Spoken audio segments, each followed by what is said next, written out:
এখন তো সোশ্যাল মিডিয়ায় দেখা যায় নিজের ছেলেকে ক্যামেরার সামনে রেখে দিয়ে ডান্স করতে শেখাচ্ছে। ডান্স করো করো করো, বাপ ক্যামেরা করছে আর ছেলে সন্তান মেয়ে সন্তান নাচছে। নাউজুবিল্লাহ। তো সেই সন্তান কিভাবে শরীয়তি জ্ঞান শরীয়তি শিক্ষা পাবে যেই বাড়ির গার্জিয়ান যার মা বাপ নিজেই অশিক্ষিত, যার মা বাপ নিজে একটা সূরা জানে না, যার মা বাপ নিজে একটা দোয়া জানে না, যার মা বাপ শরীয়তের কোনো বিধি বিধান জানে না, সে সেই বাড়ি থেকে তার সন্তান কিভাবে শরীয়তের জ্ঞান কিভাবে ইসলামের শিক্ষা শিখতে পারে? সন্তানকে মানুষ করতে হবে, এটা একজন গার্জিয়ানের দায়িত্ব। তো সন্তান কত বড় একটা সম্পদ, ব্রাদারলি ওই লোকটাই বুঝতে পারবে জানতে পারবে যার কোনো সন্তান নেই।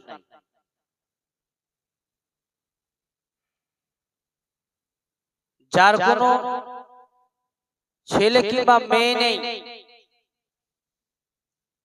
সন্তানের কি সুখ, সন্তান কত বড় একটা নিয়ামত, সেই লোকটার মতো কেউ বুঝতে পারবে না।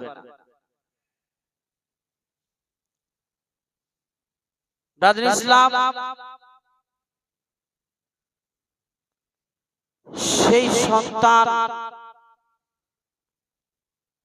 আমাদেরকে আল্লাহ তাআলা যাদেরকে দিয়েছেন, সেই সন্তানের তারবিয়াত,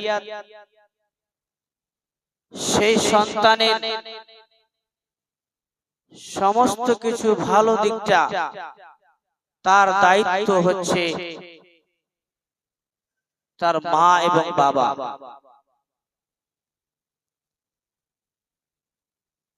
এই সন্তান কত বড় একটা মূল্যবান সম্পদ।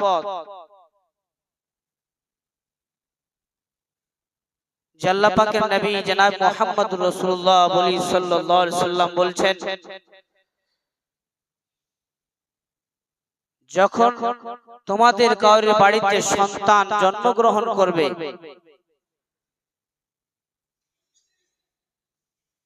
সেই দিন থেকে নিয়ে 7 দিনের দিন সেই সন্তানের খুশিতে তোমরা আমার নাম নিয়ে পশু জবাই করবে। আমার নাম নিয়ে সেই সন্তানের তরফ থেকে তোমরা আকিকা করবে এবং সুন্দর একটা নাম তোমরা রাখবে। এবং আল্লাহ পাকের নবী এটাও বলেছেন, যেটা একজন বাবার দায়িত্ব, আকিকা দেওয়া, সন্তানের খুশিতে আল্লাহর নামে পশু জবাই করা, এটা বাবার দায়িত্ব, তাকে পালন করতেই হবে। শুধু তাই নয়, আল্লাহ পাকের নবী আমাদেরকে আরো বলেছেন, যখন তোমাদের বাচ্চা কাচ্চা 10 মাসের হয়ে যাবে, তখন তাকে তুমি নামাজের জন্য মারো। সে যদি নামাজ না পড়ে তাহলে নামাজের জন্য মারতে হবে তাকে। কেন? যে নামাজ একটা এমন একটা সম্পদ যে মানুষ নামাজ পড়লে আল্লাহকে চিনতে পারে। নামাজ পড়লে কোনটা পাপের কাজ কোনটা নেকির কাজ সে পানির মতো বুঝতে পারে।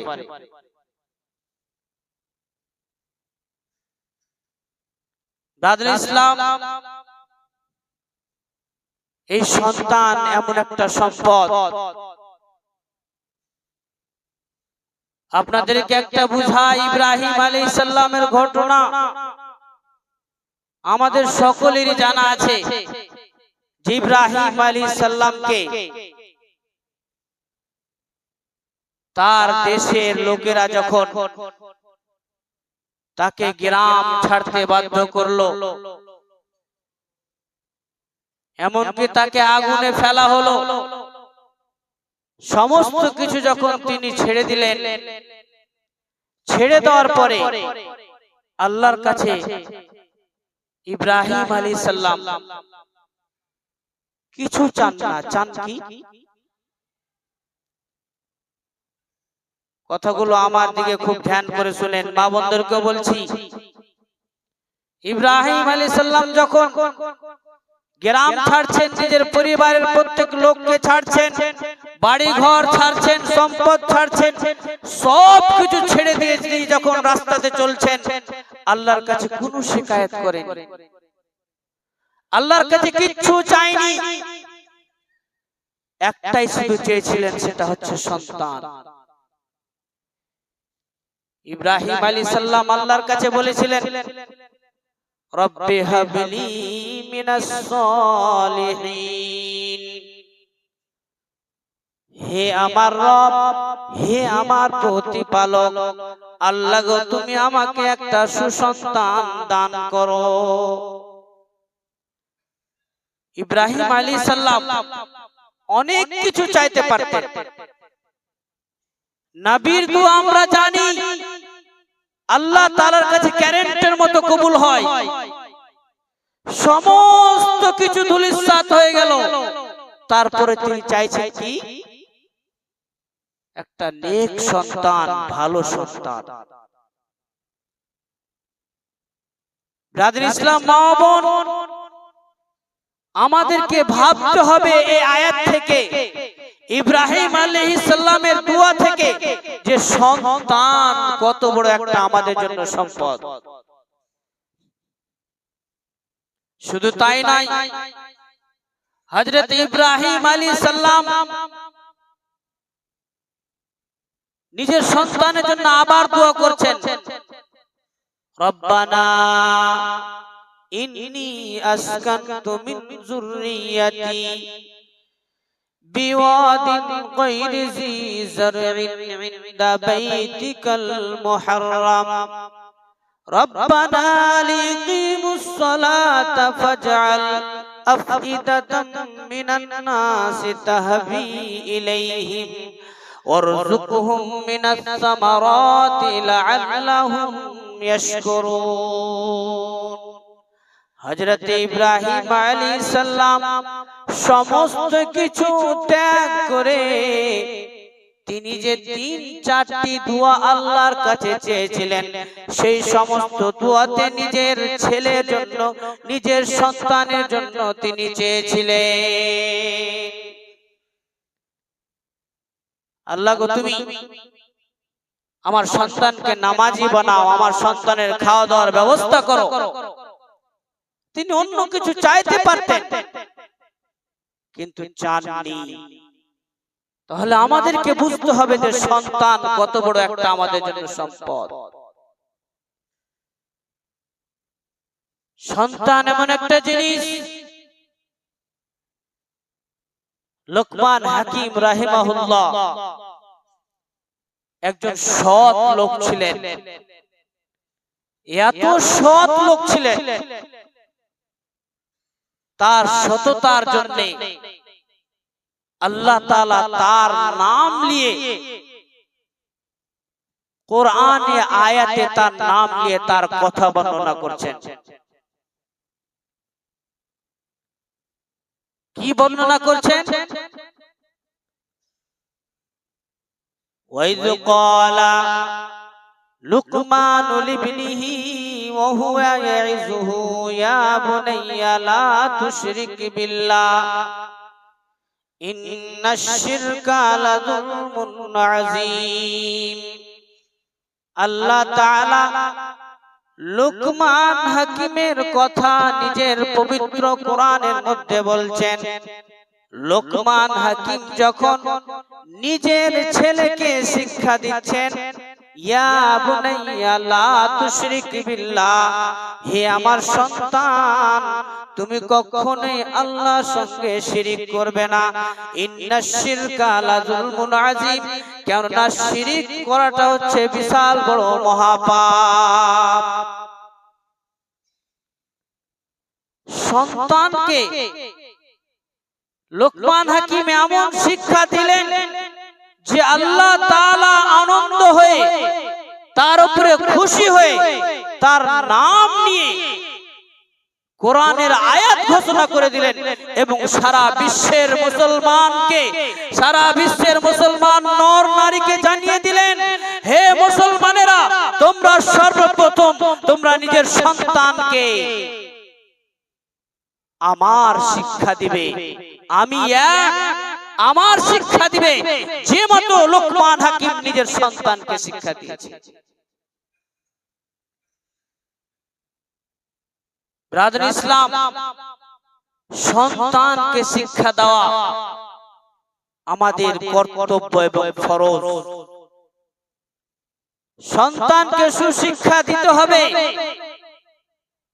যেই কৌশলে হোক, যেইভাবে হোক, যেরকম করে হোক, সন্তানকে সুশিক্ষা, শরীয়তের শিক্ষা, ইসলামী জ্ঞান আমাদেরকে দিতে হবে। এটা আমাদের দায়িত্ব এবং আমাদের উপর ফরজ করেছে।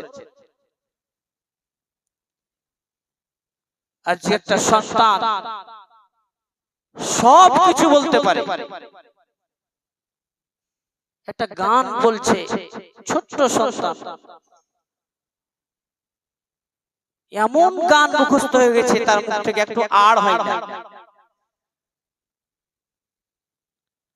যে সন্তানটা গান বলতে পারে, যে সন্তানটা গালিগালাজ করতে পারে, যে সন্তানটা বিভিন্ন ধরনের শরীয়ত বিরোধী কাজ শিখতে পারে, সেই সন্তানটা কি শরীয়তের কাজ শিখতে পারে না?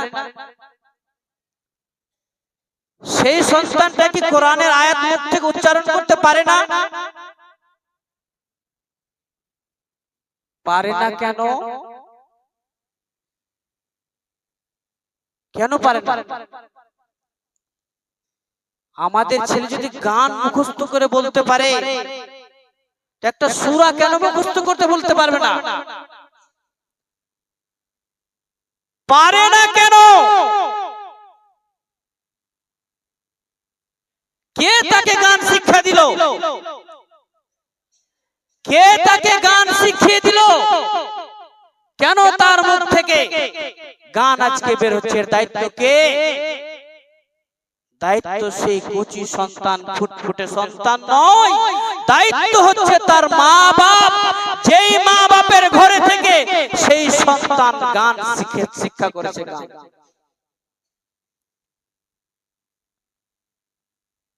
বাপ ছেলে বিছানায় ঘুমিয়ে আছে, মোবাইলে গান শুরু করে দিয়েছে, বাবাও শুনছে, মাও শুনছে, আবার সেই ফুটফুটে কুচি সন্তানটাও শুনছে।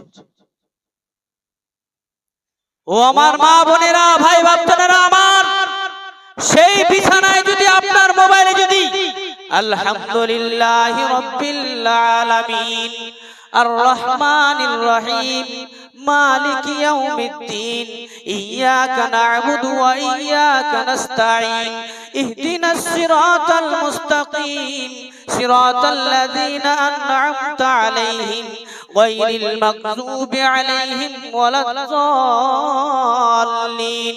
এই সূরাটা যদি সেই বিছানার উপরের মোবাইলটা থেকে যদি আওয়াজ বের হতো, তো নিশ্চয়ই সেই ছেলেটা যেই মতো গান শুনে গানকে মুখস্থ করে ফেলেছে, সেই ছেলেটা সেই মতো সূরা ফাতিহা শুনে সূরা ফাতিহা সে মুখস্থ করে ফেলতো।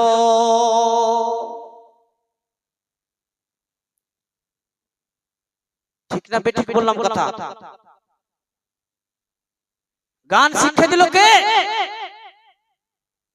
আমি বাবা, আমি গার্জেন, আমি শিক্ষা দিয়েছি। আমি মা, আমি গার্জেন, আমি শিক্ষা দিয়েছি।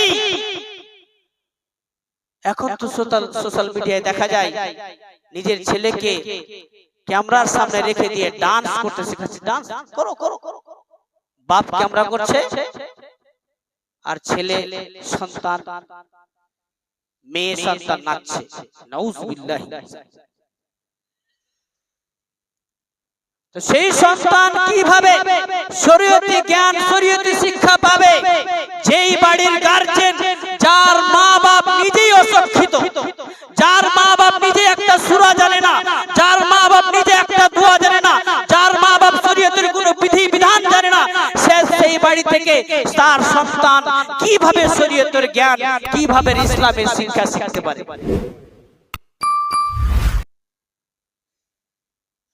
সন্তানকে মানুষ করতে হবে, এটা একজন গার্জিয়ানের দায়িত্ব। তো সন্তান কত বড় একটা সম্পদ। ব্রাদার ইসলাম, আমি আপনাদেরকে কোরআনের আয়াত দিয়ে বুঝালাম এবং আরো বলি যে সন্তানকে কিভাবে আমাদেরকে ভালোবাসতে হবে। ছোট ছোট কচি বাচ্চাদেরকে কিভাবে আমাদেরকে ভালোবাসতে হবে। বুখারী শরীফের হাদিস, হযরত আবু হুরায়রা রাদিয়াল্লাহু তাআলা আনহু তিনি হাদিস বর্ণনা করছেন। তিনি বলছেন, ক্বাব্বালা রাসূলুল্লাহ সাল্লাল্লাহু আলাইহি ওয়াসাল্লাম হাসান ইবনে আলী, আল্লাহ পাকের নবী হাসান রাদিয়াল্লাহু তাআলা আনহুকে নিজের নাতিকে চুমন দিলেন, চুমন দিলেন নিজের নাতিকে ভালোবেসে। শেষ সময় একজন সাহাবী বসেছিলেন যার নাম হচ্ছে আকরা। আকরা তিনি দেখে বলছেন, ইয়া রাসূলুল্লাহ, আপনাকে বাচ্চাদেরকে চুমন দিতে দেখলাম, আমার 10টি সন্তান আছে, 10টি। আল্লাহর নবী গো, আমি তো কোনদিন নিজের ছেলে মেয়েকে এরকম চুমু দিইনি যেমন আমি আপনাকে দেখলাম। এরকম চুমন, এরকম ভালোবাসা, এরকম মহব্বত কোনদিন করিনি। আল্লাহ পাক নিয়ে বলছেন, ও আমার সাহাবা, আমি এটা বলতে পারি না যদি তোমার অন্তর থেকে মায়া মহব্বতকে আল্লাহ তাআলা উঠিয়েলেন। অর্থাৎ তুমি যে চুমন দাও না তোমার সন্তান সন্ততিকে, তুমি যে ভালোবাসো না ছোট বাচ্চাদের, এটা প্রমাণ যে তোমার অন্তরে রহম নাই, তোমার অন্তরে মহব্বত নাই, তোমার অন্তরে ভালোবাসা নাই। ওই জন্য তোমার 10টি সন্তান থাকার সত্ত্বেও তোমার এটা তৌফিক হয়নি, তোমাকে আল্লাহ তাআলা তৌফিক দেয়নি যে তাদেরকে তুমি চুমন দাও। তো সন্তানকে চুমন দেওয়া, মহব্বত করা, বাচ্চাদেরকে ভালোবাসা একটা রহমতের জরিয়া, একটা রহমতের কারণ। শুধু তাই নয়, বাচ্চাদের কি মর্যাদা, বাচ্চাদের কি সম্মান রয়েছে। আল্লাহ পাকের নবী হাদিসের মধ্যে বলছেন, ও আমার সাহাবী বর্গরা, আমার ইচ্ছা করছে আমি নামাজকে লম্বা করে দিই, আমার মন চাইছে আমি নামাজকে খুব লম্বা লম্বা করে আদায় করি। আমি যখন নামাজে দাঁড়াই খুব লম্বা লম্বা সূরা ধরি, কিন্তু আমার সাহাবারা আমি এই জন্যই নামাজকে লম্বা করতে পারছি না যে আমি যদি নামাজকে লম্বা করি হয়তো কার ছেলে কাঁদছে, কার মেয়ে কাঁদছে, কার পরিবারের কি দরকার আছে, কখন কার দরকার রয়েছে। ও আমার সাহাবারা, এই জন্য আমি আমার নামাজকে খুব সংক্ষিপ্ত ছোট করে আদায় করি। অন্য এক হাদিসে আছে আল্লাহ পাক নবী খাস করে বলছেন, আমি যখন নামাজে দাঁড়াতাম এবং দাঁড়াবার সময় কোনো সন্তানের, কোনো বাচ্চাদের কান্নার আওয়াজ শুনতে পেতাম, তো আমার নামাজ গুরুত্বপূর্ণ ইবাদত, নামাজের মতো পৃথিবীতে ইবাদতের মধ্যে কোনো ইবাদত নাই। আল্লাহ পাক এটা বলছেন, আমি সেই কান্নার আওয়াজ শুনে, ছোট বাচ্চার কান্নার আওয়াজ শুনে আমি নামাজকে শর্ট করে দিতাম, ছোট করে দিতাম। চিন্তা ভাবনা করেছেন বাচ্চাদের কি সম্মান, কি ইজ্জত, কি মর্যাদা রয়েছে? শুধু তাই নয়, আপনাদের স্মরণ করিয়ে দিই, এই মতো করে আল্লাহ পাকের নবী মিম্বারের উপরে খুতবা দিচ্ছেন। আমি যে মতো খুতবা দিচ্ছি এই মতো করে একদিন আল্লাহ পাকের নবী খুতবা দিচ্ছেন। খুতবা দিতে তার নাতি হোসেন রাদিয়াল্লাহু তাআলা তিনি চলে আসছেন। আল্লাহ পাকের নবী চট করে মিম্বার থেকে নেমে তার নাতিকে কোলে নিলেন। ও মুসলমান সমাজ, বলার উদ্দেশ্য জ্ঞান অর্জন করেন। মিম্বার দিচ্ছেন বিশ্ব নবী, খুতবা দিচ্ছেন। খুতবা এমন একটি জিনিস, খুতবা চলাকালীন কেউ কথা বলতে পাবে না। খুতবা চলাকালীন কেউ যদি পারছে কথা বলে তাকে নিষেধ করতে পাবে না। সেই খুতবা চলাকালীন আল্লাহ পাকের নবী কত ছোট বাচ্চাদেরকে ভালোবাসতেন, খুতবা থেকে নেমে তাকে কোলে নিয়ে তাকে কোলে উঠিয়ে নিলেন। এই মতো করে ছোট বাচ্চাদেরকে ভালোবাসতে হবে। শুধু তাই নয়, আল্লাহ পাকের নবী জনাব মুহাম্মদুর রাসূলুল্লাহ সাল্লাল্লাহু আলাইহি সাল্লাম যখন তিনি নামাজ আদায় করতেন নিজের নাতিকে কোলে নিয়ে নামাজ আদায় করতেন। এখন যদি আমরা ইমাম সাহেবের নিজের ছেলেপেলেকে কোলে নিয়ে নামাজ আদায় করি তাহলে তো শেষ। এই মুলবি সাহেব সব চেঞ্জ করে দিলে, দুয়া ফোয়া নামাজ সব সব শরীয়তকে বুঝতে হবে, জানতে হবে। আমরা সমস্ত কিন্তু ছোট বড় শরীয়তের জিনিসকে এমন কড়া করে দিয়েছি, এমন কড়া করে দিয়েছি যেটা উচিত নয়। যেখানে কড়া করা দরকার সেখানে কড়া নাই, যেখানে কঠিন করা দরকার সেখানে কঠিন নাই, আর যেখানে সহজ করা দরকার এমন কড়া করে দিয়েছি। একটা বাচ্চা মসজিদে চিৎকার করছে, চিৎকার করছে, সব থেকে ডিস্টার্ব আমাকে হয়। একটা বাচ্চা যে মসজিদের পিছনে নামাজের অবস্থাতে যে কথা বলে, চিল্লা চেঁচা করে, কাঁদে, সব থেকে ডিস্টার্ব বেশি আমাকে হয়। এত অসুবিধা হয়, একটু যদি এই দিক ওদিক যদি বেরান হয়ে চলে যায় তাহলে সূরাতে ভুল হয়ে যায়। তবু এইটা বলার ক্ষমতা হয় না যে কার ছেলে আছে কালকে সামনে জুমা থেকে নিয়ে আসবে না। কেন কেন বলার ক্ষমতা হয় না?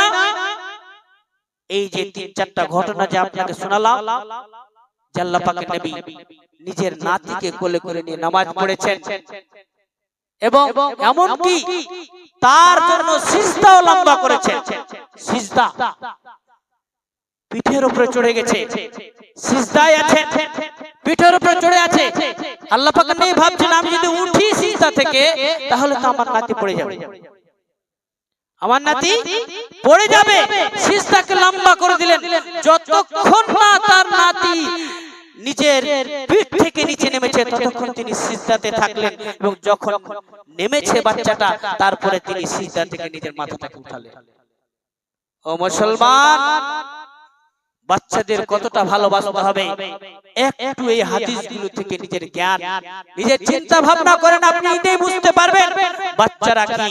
শুধু তাই নয়, আমি একটি হাদিস পাঠ করেছি, আল্লাহ পাকের নবী জনাব মুহাম্মদুর রাসূলুল্লাহ সাল্লাল্লাহু আলাইহি ওয়াসাল্লাম হাদিসের মধ্যে বলছেন, এই যেতে দাও মহিলাদেরকে, যেতে একটু সামনে এগিয়ে আসেন, আপনারা একটু খালি জায়গা পূরণ করেন, আস্তে আস্তে সামনে আসেন, সামনে আসেন।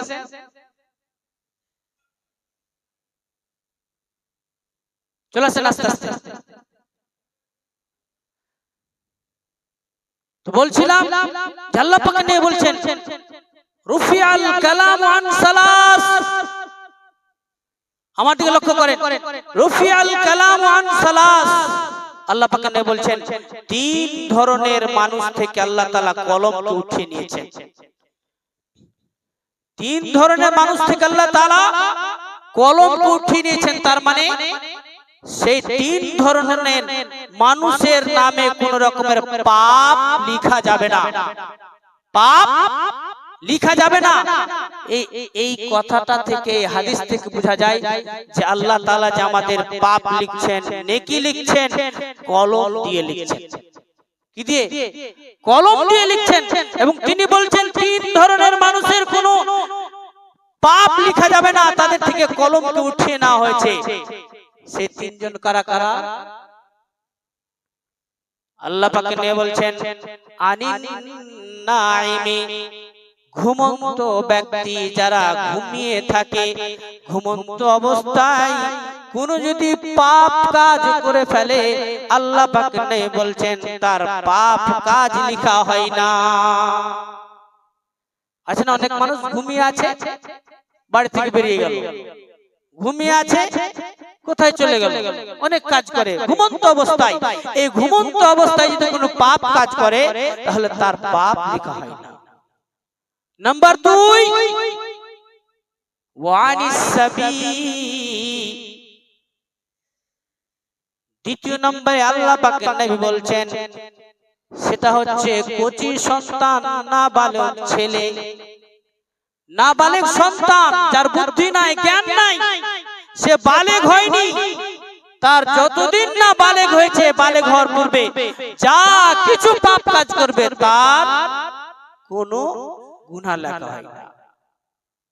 যারা চিল্লা চাচা করে মসজিদে তারা নাবালিগ, সে তারা যদি বুঝতে পারতো তাহলে মসজিদে চিল্লা চাচা করতো না, তাদের কোনো গুনাহ নেই। আমরা মানুষ ডেগে ডেগে কথায় কথায় গুনাহ করছে, আমাদের ধ্যান নেই, কোনো ধ্যান নাই। যার গুনাহ লেখা হবে না তার ব্যাপারে খুব পরিচর্চা, তার ব্যাপারে খুব কথা বলা, তার তো কোনো গুনাহই লেখা হবে। আমরা যদি খুব মসজিদে ভদর ভদর ভদর ভদর করি আমাদের নামে গুনাহ লেখা হবে। সেই কচি বাচ্চারা যে চিল্লাতে যায়, যে করুক না কেন তার নামে কোনো গুনাহই লেখা হবে না। এটা কার কথা? সারা বিশ্বের নবী জনাব মুহাম্মদুর রাসূলুল্লাহ বলেন সাল্লাল্লাহু আলাইহি ওয়াসাল্লামের কথা। নাম্বার 3, ওয়ানিল মাজনুন, পাগল, পাগল লোকের কোনো গুনাহ লেখা হয় না। যাই হোক, সময় শেষ হয়ে গেল। ব্রাদার ইসলাম, আমার বলার উদ্দেশ্য আজকের বক্তব্যে আমাদেরকে সন্তানকে সুশিক্ষা দিতে হবে, সন্তানকে নামাজের আদেশ দিতে হবে, সন্তানকে নামাজের কথা বলতে হবে, সন্তানকে মসজিদে নিয়ে আসতে হবে, তাকে শিক্ষা দিতে হবে, তাকে বুঝাতে হবে যেটা মসজিদ, এটা আল্লাহর ঘর, এখানে কথা বলতে হয় না, এখানে আল্লাহকে ডাকতে হয়। এইরকম তাকে শিক্ষা দিয়ে, বুঝিয়ে দিয়ে, তাকে সান্ত্বনা দিয়ে তাকে শরীয়তের দিকে ডাকতে হবে, তাকে শরীয়ত শিখাতে হবে। নাকি তাকে রাগ করে মেরে পিটে মারতে হবে কোথায়? বাড়িতে, বাড়িতে মারতে হবে। নামাজে যদি নামাজ না পড়তে আসে বাড়িতে মারার হুকুম আছে, মসজিদে নাই।